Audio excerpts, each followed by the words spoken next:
আর মাত্র ১.৫ মাস বাদেই হোয়াইট হাউসে প্রত্যাবর্তন হতে যাচ্ছে ডোনাল্ড ট্রাম্পের। অভিষেকের আগে এই মুহূর্তে নিজের মন্ত্রিসভা সাজাতে ব্যস্ত রিপাবলিকান এই নেতা, যেখানে জায়গা পেতে যাচ্ছেন বেশ কয়েকজন ধনকুবের। ট্রাম্পের এই অভিজাত মন্ত্রিসভায় আছেন বিশ্বের সবচেয়ে ধনাঢ্য ব্যক্তি ইলন মাস্ক এবং ভারতীয় বংশোদ্ভূত বিবেক রামস্বামীর মতো ব্যক্তিরাও। খবর দ্য গার্ডিয়ানের।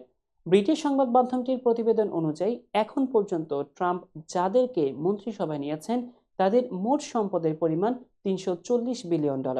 এর মাধ্যমে এবার ইতিহাসের সবচেয়ে ধনী মন্ত্রিসভা গঠিত হতে যাচ্ছে যুক্তরাষ্ট্রে। আগামী কয়েকদিনের মধ্যে নিজ মন্ত্রিসভায় আরও কয়েকজনকে যোগ করবেন ট্রাম্প। দ্য গার্ডিয়ান আরও বলছে, ট্রাম্পের মন্ত্রিসভায় এমন অন্তত ১১ জন আছেন যাদের নিজস্ব বা পরিবারের $১ বিলিয়ন করে আছে। উল্লেখ্য, প্রেসিডেন্ট জো বাইডেনের শাসনামলে ট্রাম্প অসংখ্যবার বলেছেন বাইডেন সমাজের উঁচু শ্রেণীর মানুষ এবং দুর্নীতিবাজদের নিয়ে সরকার চালাচ্ছেন। অথচ তিনি এবার যাদের নিয়ে মন্ত্রিসভা তৈরি করেছেন তাদের অধিকাংশই শত শত কোটি ডলারের মালিক।